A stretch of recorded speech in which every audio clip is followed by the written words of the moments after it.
aqui eu vou selecionar A1, 2 pontos G10, e aí vamos mudar aqui, vamos por aqui, 1 ao 3, aqui do 3 ao 5. Percebe que ele retorna um outro objeto, ele não muda a seleção ali sozinho, né? Por que ele faz isso? Porque aí eu consigo encadear vários comandos atrás dele. Eu vou saber isso mais pra frente. Então aqui no caso, eu vou fazer ali a seleção e vou executar o focus. Aí ele pegou ali, né, selecionou a região que eu pedi. Né? Então ele pegou, ao invés dele pegar do A1 até o G10, ele pegar a primeira linha até a terceira. Né? Percebam que, no caso, quando você usa esses índices, ele é indexado em 0, né? Como o Python é. Então, diferente da planilha que é indexado em 1, quando você está usando os índices do Python, ele é indexado em 0. Então, isso aqui é para dar mais flexibilidade para o programador. Você pode trabalhar conforme você está acostumado, com planilha, A1, B1, ou se você é um programador mais experiente, você pode ir direto nos índices e trabalhar com isso. Então, aqui a gente vê que ele selecionou o que a gente mandou. Acho que esse exemplo já serve para a gente provar o conceito. Vou mostrar esse aqui também, para mostrar que funciona, né? A gente coloca a seleção. Agora ele selecionou também como a gente pediu, tá vendo? Ele selecionou da segunda até a terceira linha, que é indexado em 0, né? Então está 1, 2, 0, indexado em 0. E do B até o F, pode ver que começa no B, vai aqui mais. Quando você passa a sua folha para encher isso, se eu passasse uma aqui, se eu colocasse uma aqui assim, isso. eu pegaria a primeira linha dessa seleção primeira aqui, que é do A1 até o G10, tá? Também tinha um lá que só tinha a primeira parte, não tinha o BR lá em cima, por exemplo. Ah, sim, os primeiros. Por exemplo, 4 ali. Exato. A linha 4, quer dizer, a linha 5, inteira não, até o G10, porque é a seleção prévia que você fez, né? Você percebe que a gente está trabalhando já em cima de uma fatia, né? Isso mesmo, vou fazer um exemplo aqui. Vou pegar aqui G10, a linha 3. Vou ficar mais fácil de visualizar. Tá vendo? Então ele selecionou a linha 4 do A até o G. Né? Parou aqui no G porque é a seleção prévia que a gente fez. E cada vez que você faz uma seleção, né, que você recorta um pedaço, ele te retorna outro objeto ou sheet que tem as mesmas funções. Então você pode encadear os comandos e pode ir encadeando os recortes, digamos assim. Deixa eu ver isso.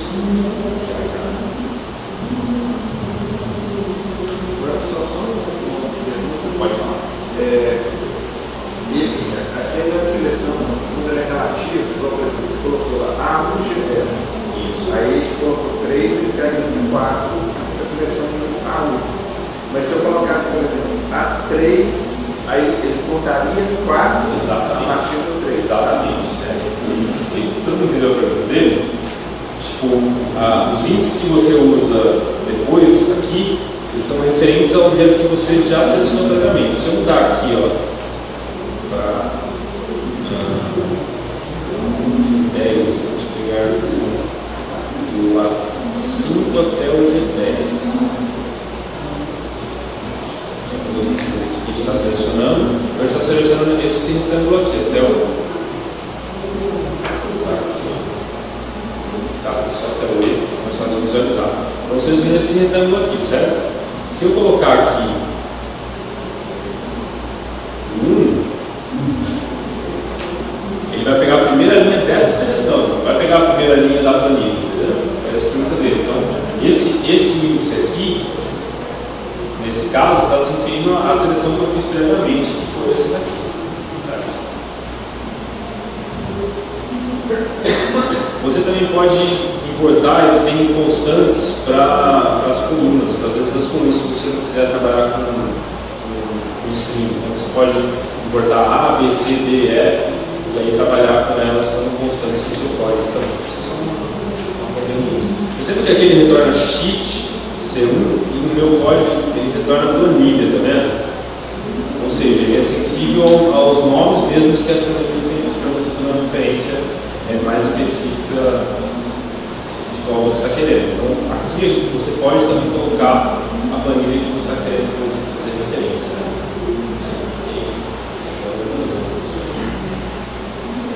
Bom, beleza, a gente conseguiu selecionar tal, aí tem uma outra parte que é como fazer iterações. Iteração em Python tem um formato bem simples, que é um dos melhores, na minha opinião, que se faz for cell em tal conjunto, você faz alguma coisa, né? Que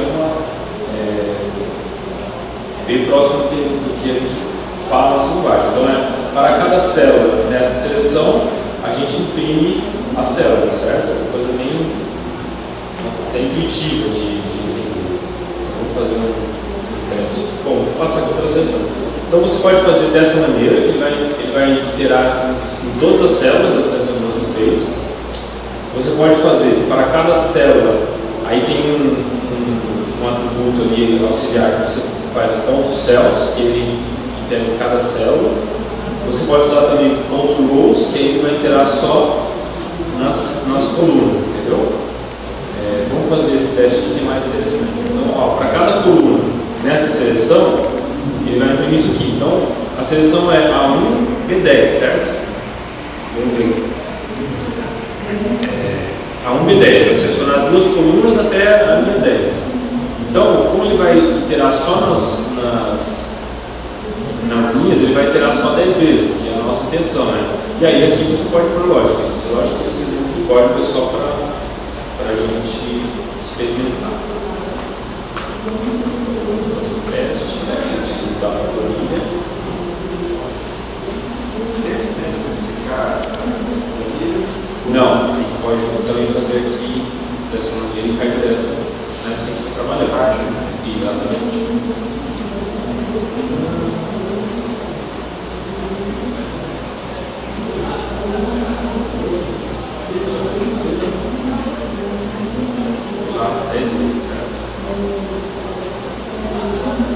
Da mesma, de forma similar, a gente consegue fazer aqui para colunas. Então, você pega a seleção que você fez e põe ponto columns, ele vai te retornar um conjunto das colunas. Para quem trabalha com Python, isso aqui retorna um generator, certo? Tem esses conjuntos que você está selecionando. E ele retorna um generator de objetos ou sheets. Então, se você fizer aqui for call in as, você pode colocar aqui embaixo call e abrir e fazer outra seleção dentro dessa coluna, né?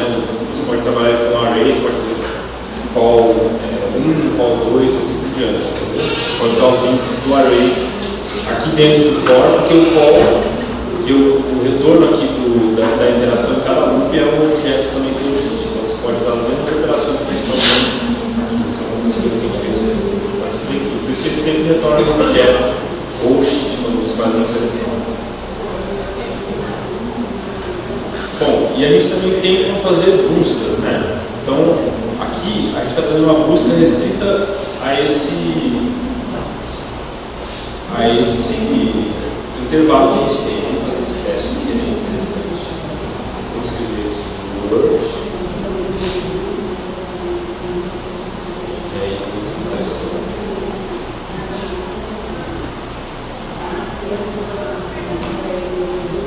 Percebe que ele retorna um generator, né? Então, quando você faz uma busca, você pode achar mais um resultado. Então, ele vai retornar alguma coisa tipo o spirit iterado.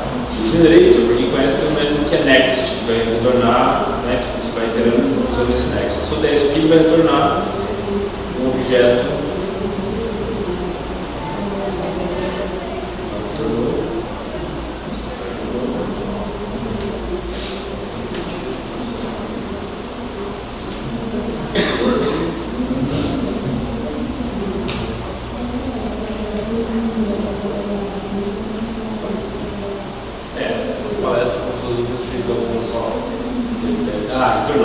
Ele demora, essa comunicação por socket demora um pouco por conta do jeito que ela é feita. Então, isso também é comum. Se você tiver uma coisa muito grande e estiver manipulando aqui pelo socket, ela vai demora um tempo. Perceba que ele retornou o objeto ali, né? O objeto ou X, então eu posso pôr aqui no focus e ele vai selecionar. Vocês viram que eu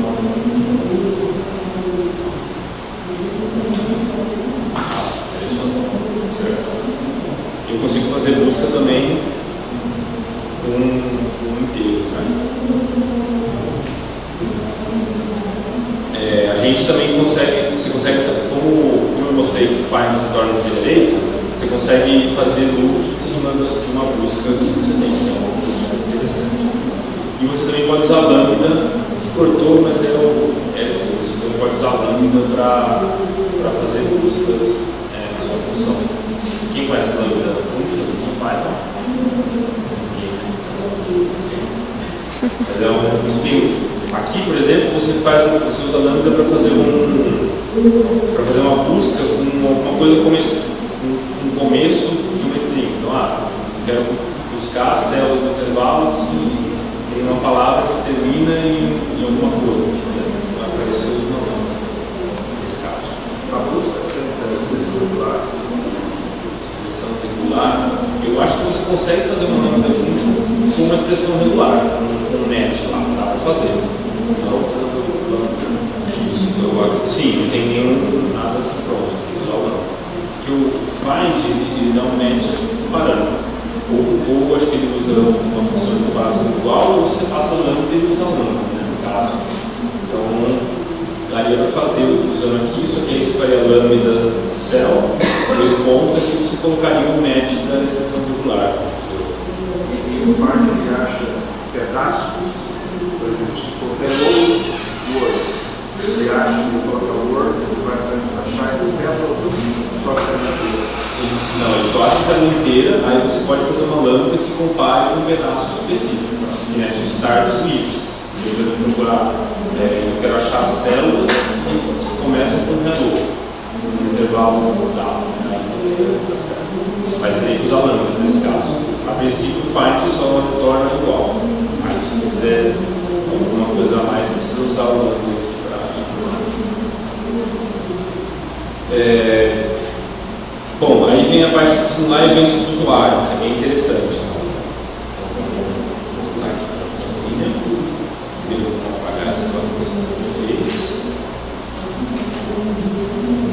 Bom, aqui eu vou simular o seguinte: eu vou colocar o valor 1 na célula 1 e vou arrastar até a célula 10 e depois vou arrastar até a célula de 10. Então, você sabe o resultado esperado disso? Eu coloco aqui, depois eu venho aqui, arrasto até a célula 10, depois eu venho aqui e arrasto até só até o erro, para ficar mais fácil, certo? Então, a gente espera que ele faça igual, ele é um pouco mais lento. E eu não sei o que vai fazer. Começando aqui.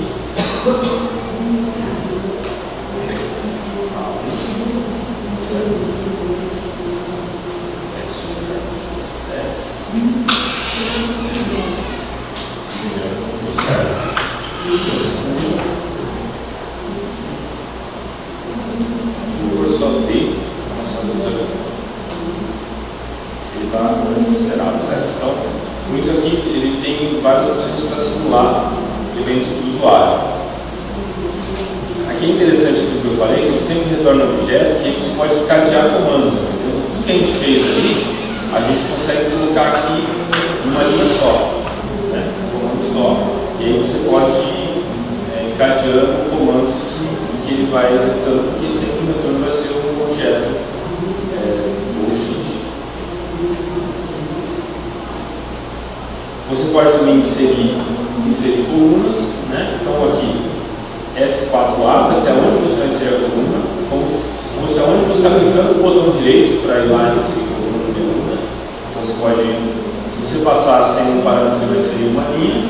Se você passar um número do parâmetro, vai ser o número de linhas que você inseriu. Mesma coisa para a coluna, né?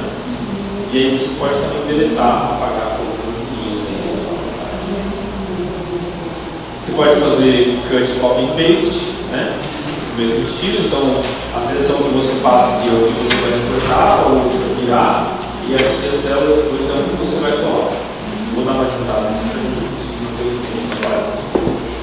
também pode ter. Não de colar. Se estiver colando várias células, você tem que indicar ou só a primeira e já tem? Não, você sempre tem que indicar. Por exemplo, aqui, ó, peixe, pode ver que você seleciona uma célula aqui que você está colando. Então, joga 5, por exemplo. Tudo bem, mas aí, por exemplo, eu coloquei 4 células. Na hora do peixe, eu tenho que indicar as 4 ou indico só a primeira? Não, você pode indicar só uma, que ele vai ter a mesma ação que tem no OpenOffice, né? Isso. Às vezes você seleciona uma célula, geralmente ele começa com aquela e vai ali para frente, né? Na mesma geração. É o mesmo comportamento. Aí tem aquela ação também do cancel, quem conhece, que é o format as. Então, você sabe a formatação de uma célula. Quem usa macro planilha geralmente sabe que se faz isso, né? Você deixa um preset de células formatadas ali, escondidas, e aí você copia a formatação delas para os lugares que você quer do texto, né? Então a gente tem aí um mecanismo para fazer isso também no Shift. As ações de Undo, Redu, também sei para fazer tudo pela plataforma. Bom, aí tem uma parte também de modificação de seleções que eu vou passar um pouco mais rápido só para vocês entenderem o que eu vou fazer para a gente chegar na parte de como botar tudo isso dentro da planilha. Então, tem algumas coisas de shift right, shift left, que eu também seleciono. Então, aqui, por exemplo, eu peguei do A1 até o A10, dei um shift right, ele mudou do lado, né? Aqui um comando mais complicado, então, ó, coloquei o valor 1 na primeira, arrastei. Aqui é só um setup, né?